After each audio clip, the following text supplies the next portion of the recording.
Hey y'all, and welcome to this evening trial. And we're going to push it back in 1 day, 2 days ago, okay? The prosecutor is going to turn herself into the witness in just a few minutes. Now, she accused Baldwin of something that she has to convince the jury that he was involved. But she felt that the case gonna be dismissed, okay? So she gonna take the witness stand on her behalf, okay? Before the trial gets dismissed. And what we're gonna do, she is going to describe what she witnessed in this trial. I just don't understand how this happened this way, but we'll see.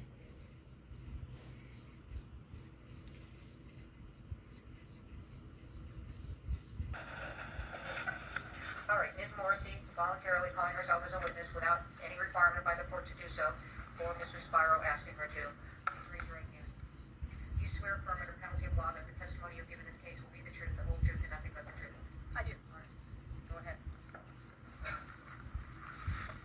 During my investigation of this case and my review of the evidence in this case, I came to understand that there was a large batch of live ammunition that was in the possession of Thel Reed, Hannah Gutierrez's father. I also understood from all of the evidence and testimony that a portion of that batch of ammunition that belonged to Thel Reed was taken by Thel Reed and Seth Kinney to the 1883 Cowboy Training Camp. When that was over, leftover ammunition was taken back to PDQ Props. Seth Kinney took some of the ammunition from that container that he had brought back from Texas and turned it into the sheriff's department. And it appeared to me that he did it to try to exonerate himself. They took it from Mr. Kinney and they tagged it into evidence under the Rust case. Law enforcement then executed a search warrant at PDQ Props and they took the entire container. And I will say that I do agree, as I recall, although I don't have it in front of me, I do agree that the search warrant didn't really require law enforcement to take everything, but it was my understanding that Mr. Kinney gave them everything so that they would have it and could tag it into evidence. Portions of that ammunition were then sent to the FBI for testing so that they could be compared to the live rounds that were found on the set of Rust. The FBI testing demonstrated that the live rounds that were taken from PDQ Props that were originally in Texas did not match the live rounds on the set of Rust. And that's testimony that we heard during the Gutierrez trial. So what ended up happening was Mr. Bowles, Ms. Gutierrez's lawyer, put Mr. Teskey on a witness list and was intending to call him as a witness to the Gutierrez trial. I conducted a pretrial interview of Mr. Teskey, and I want to back up. I did at this point have some understanding that Mr. Teskey had had contact with law enforcement regarding these rounds that he still had in Arizona. So these are rounds that never left Arizona. They were always in the possession of Thel Reed and Troy Teskey. They never went to Texas. They never came to New Mexico. That's what all of the evidence indicated. So I understood that Detective Hancock had communication with Mr. Teskey about trying to get those rounds, and Detective Hancock was unable to get those rounds from Mr. Teskey. I did not find that particularly concerning because those those rounds had never left Arizona, the filming of Rust was in the state of New Mexico. And the rounds that were taken from PDQ went from Arizona to Texas to Albuquerque. So ammunition that is in the state of Arizona that has never left Arizona did not strike me that it had significant evidentiary value. Then, and I will say, I believe I actually saw a photo of it. At that point in time, I was able to look at the ammunition myself, and it was visibly dissimilar than the rounds from the set of Rust. We then cut to November of 2023. Mr. Bowles has put Mr. Teskey on a witness list for the Hannah Gutierrez case. We conducted a pretrial interview with Mr. Teskey on November 2nd of 2023. At that point in time, he brought up that he was still in possession of these live rounds that were Thel Reed's live rounds that had never left the state of Arizona. I then, when he started, I think he indicated during the pretrial interview that they were from the same batch that was sourced from Joe Swanson, and I then said, we should get those from you. I had a conversation with Detective Hancock after that pretrial interview about how we could get the rounds from Mr. Teskey, and we were trying to figure out if we could send a local law enforcement agency to pick them up. I was then decided that I needed to figure out if that was necessary, since they had never left Arizona, and up to that point, it was my impression that they did not match the live rounds from the set of Rust. I then, as I recall, reached out to Mr. Bowles. He and I had a conversation about whether or not the rounds should be tested by the FBI. And I was still trying to figure out if I could get the rounds from Arizona to New Mexico. So I asked Mr. Bowles to please send me a photograph of the rounds from Troy Teskey so that I could see with my eyes whether they were even remotely similar. If they were similar, I could go through the steps of obtaining the ammunition, connecting probably with local law enforcement, having a local law enforcement agency go to Mr. Teskey's residence and collect them. I didn't want to do that if they didn't look anything like the rounds from the set of Rust, because all six rounds from the set of Rust are identical to each other. So when I had this conversation with Mr. Bowles, he provided me the photograph that I showed this morning, and this is a photo. My understanding that this was a photograph from Troy Teskey. So Troy and I don't communicate. He's a defense witness. I can't communicate with a defense witness. So Mr. Bowles, as I recall, texted me this photo, and this is a photo that Mr. Teskey took at my request so that I could determine whether this ammunition was related in any way to the set of Rust, because it never left the state of Arizona. So if it never left the state of Arizona, the only way that it is relevant to the Rust investigation is if it has any similarity to the live rounds that were found on the set of Rust, because we were, at that point, trying to figure out the source of the live rounds.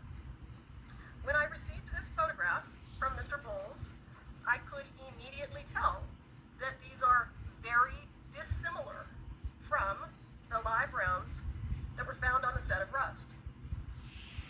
They have brass primers. So this is what was presented to the prosecution as the rounds that were in Mr. Teskey's possession.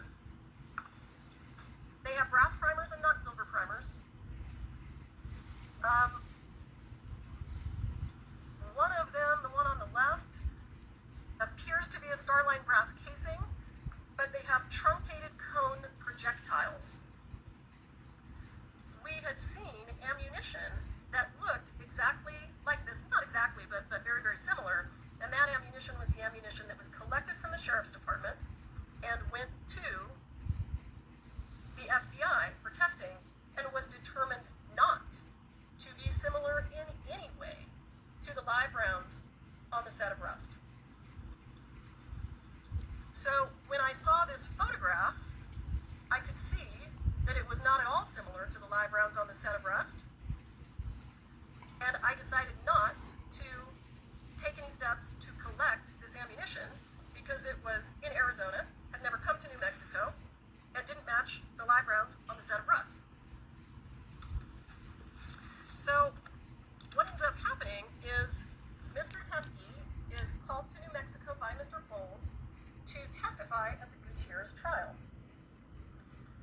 And you can hear on the video that the court heard Mr. Teskey say, the defense attorney, that's not me, asked him to bring samples of that ammunition. According to Mr. Teskey, he brought the samples of the ammunition, showed them to the defense attorney, and the defense attorney said, I don't want those. I'm not going to use those. And by the way, I'm not going to call you as a witness. So Mr. Teskey sat in court during the trial, and then at some point contacted the deputies downstairs and said, I have this ammunition. So he tried to give it to the defense attorney, who's the person who asked him to bring it. The defense attorney said no. And he then tried to get a hold of Detective. Hi, I'm Dr. Jason Fong. Who was not available because she was with me. So then he ends up going to the sheriff's department and he leaves the ammunition at the sheriff's department. I was contacted, I don't think it was the same day, but I'm not 100% sure. It's possible that it was, by Detective Hancock, and she indicated that Troy Teskey had dropped off ammunition at the sheriff's department. Because I had already asked for a photograph of it, I believed that that ammunition was going to look like the photograph that Mr. Bowles had sent me. Corporal Hancock indicated that she was going to tag them into evidence and she was going to create what she called a doc report, and I said, great, do that. I was not aware at that point in time that a doc report would not have the same case number as Rust. I was not aware at that point in time that it would not be linked to the Rust case number. I understood that he had dropped off ammunition that I believed to not look similar to the ammunition from the set of Rust, and I had no idea that it wasn't going to have the same case number. I want to show the court, though,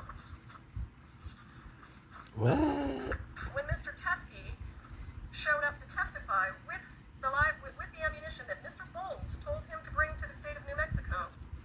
He was not called as a witness, and Mr. Bowles said, I'm not taking that ammunition from you. That's why. Because these are photographs from Hannah Gutierrez's cell phone extraction, and they show spot-on match for the live rounds found on the set of Rust.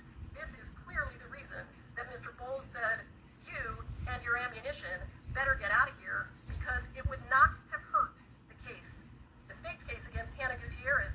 It would have been the best evidence I could have hoped for. Wow. These look exactly like the ammunition, the actual ammunition that we have in evidence, and they do look like the 3 rounds that are in that envelope.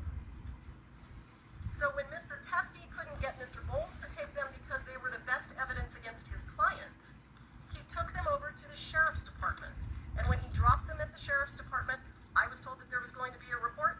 There was a report. I assumed they looked like these. And Detective Hancock indicated to me that because he dropped them off and he didn't wait for her, she was then going to try to follow up with him, take a statement from him, so that we could get some idea of where they came from, what the relevance was, if there was any relevance at all. Cover up, And y'all. he never returned for phone calls. And that's all of the information that I can give the court, but I'm happy to answer any questions. Wow. May I ask a few questions on it? When you took over this case, the investigator handling the case, Mr. Schilling, left the case, correct? At my request, yes. The paralegal that was handling this case with you left the case, Mr. Todd. At my request, yes. Well, the first prosecutor who was working with you on this case, you selected, correct? I did. And he resigned too? I wouldn't say that he resigned, no. He didn't stay on the case of the Alec Baldwin trial, correct?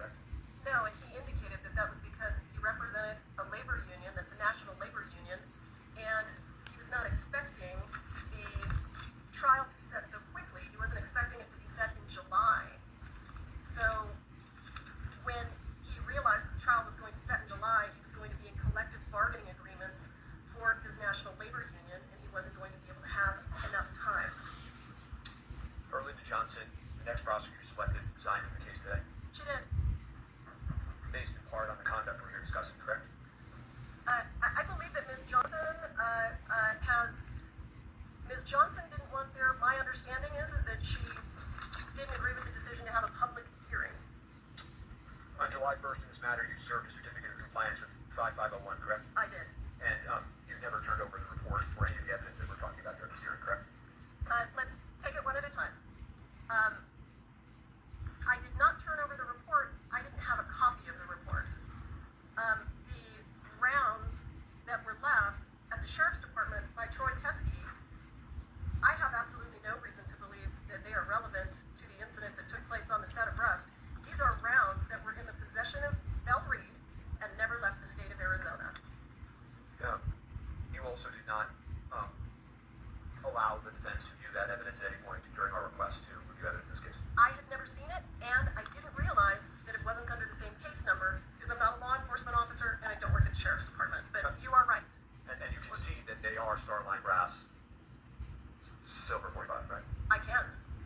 And this is the best evidence against Hannah Gutierrez. Yeah, you've said that a couple times. Any favorable evidence you understand as a prosecutor has to be turned over to the defense, I correct? do. Any evidence that could be used as a defense, potentially be favorable, has to be turned over to the defense. Absolutely. So the third Hague report that never got turned over to the defense, you understand that that's Brady evidence? I did, yes. Okay. And you also failed to turn that over in this case as well, correct? And let me give you a full answer to your question. When the second Hague report came in, and I provided all of this to the defense, I sent it to the person who is managing the discovery server and asked them to upload it. It wasn't until I realized during pretrial interviews that it wasn't there that there was a problem with it. So I then attempted to figure out what the problem was, and it was indicated to me that it appeared that the former paralegal who was working for the special prosecutor had removed it. So we then immediately provided it. Then during the pretrial interview of Mr. Hague, it was brought to my attention that the defense did not have the August 31st report that indicated that the gun functioned fine, perfectly fine, and that was provided immediately. I went back, I checked my email, I could see that I received it from Mr. Hague and failed to forward it on to be uploaded, and I provided it as soon as I was aware that you did not have it.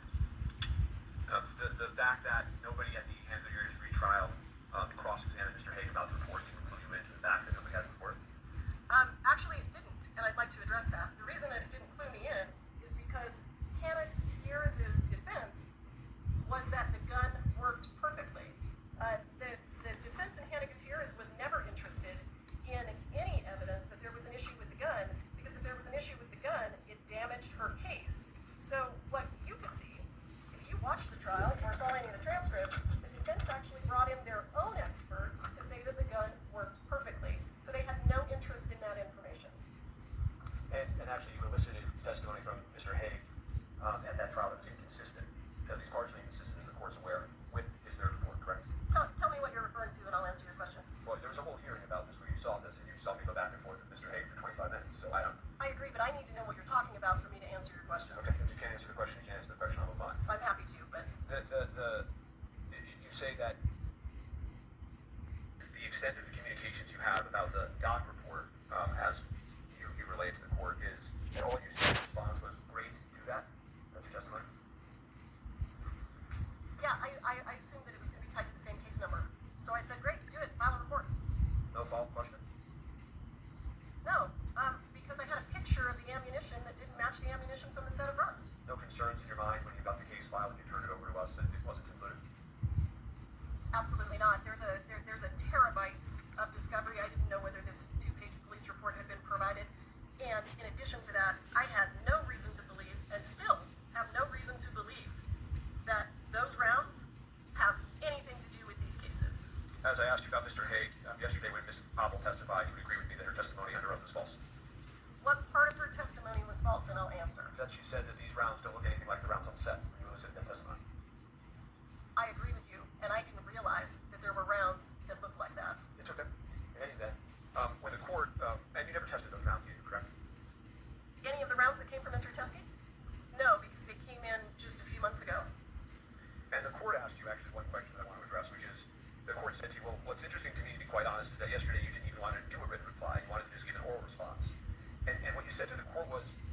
saw these. I've never seen these, and I never saw the report. I have absolutely never seen these until this morning. Do you remember saying that to the court? With regard to the 3 Starline brass, with regard to the 3 cartridges that appear to be similar to rust, yes. Well, I never saw them until today. well, but you said also, I never saw the report. Right? I never did. Right, but don't you think, given your duty of candor to this court, that that's awfully misleading to not tell the court at that point that you knew about this when it occurred long ago? That I knew about what? You knew that Mr. Teskey had turned in this evidence, that you knew that the report would have existed because you just told this court that the doc report was okayed by you. Sure. Don't you think it was misleading to this court to not just say at that point, just so you know, I know about this. I knew about this then. I was involved. I did not intend to mislead the court. My understanding of what was dropped off at the sheriff's What? department is on this computer screen, and it looks absolutely nothing like the live rounds from the set of rust. The truth of this matter is, you don't like Mr. Baldwin very much, do you? That is absolutely untrue. I actually really appreciate Mr. Baldwin's movies. I really appreciated the acting that he did on Saturday Night Live, and I really appreciate his politics. You told one of the witnesses who disagreed with you during an interview that you thought Mr. Baldwin was I do not recall saying that. I know that was something Wow. Mr. Baldwin would say on the set of Rust. I don't recall saying that. Do you deny that under oath?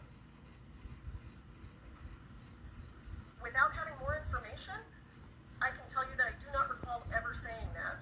And if I did say it, I invite you to point it out to me. You called him an arrogant prick to another witness. To who? To what witness? I'm asking you, did you call him an arrogant prick during a witness interview? I don't believe I did. I don't recall. You deny that? Without knowing what you're talking about, all I can tell you is that I can't respond if I don't know what you're talking about. And you said also to witnesses that you would teach him a lesson.